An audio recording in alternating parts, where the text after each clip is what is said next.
ঘূর্ণিঝড় রিমালের প্রভাব গতকাল রাত থেকেই কিন্তু শুরু হয়েছে মনিরামপুর যশোর সহ যশোর অঞ্চলের প্রত্যেকটি উপজেলায় কিন্তু এর প্রভাব গভীর রাত থেকে আমরা লক্ষ্য করেছি।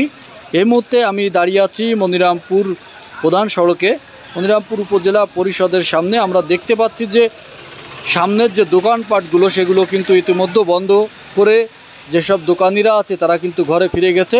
নিরাপদ আশ্রয়স্থলে কিন্তু অনেকেই ফিরে গেছেন। এছাড়া একটি বিষয় একটু জানিয়ে রাখতে চাই, দূরপাল্লার যানবাহন ছাড়া অন্যান্য যে যানবাহনগুলো সেগুলো কিন্তু তেমন একটা রাস্তায় চলাচল করছে না। নিম্ন আয়ের মানুষের, খেটে খাওয়া মানুষগুলোর অবস্থা কিন্তু আসলে খুব খারাপ।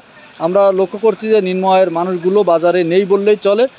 বিশেষ করে বিকাল গড়াতেই কিন্তু আমরা দেখেছি যে মেঘের কারণেই সন্ধ্যা নেমে এসেছে এবং গুটি গুটি বৃষ্টি কিন্তু এখনও পড়ছে।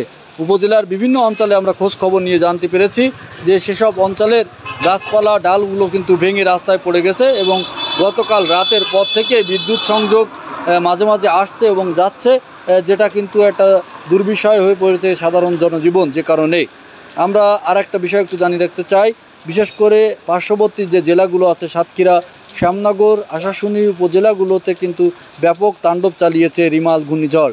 এই ছিল সর্বশেষ ঘূর্ণিঝড়ের খবর নিয়ে আবারও আপনাদের সাথে পরবর্তীতে যুক্ত হব। এই মুহূর্তে বিদায় নিচ্ছি। আমি মনিরামপুর থেকে আব্দুল আল মামুন।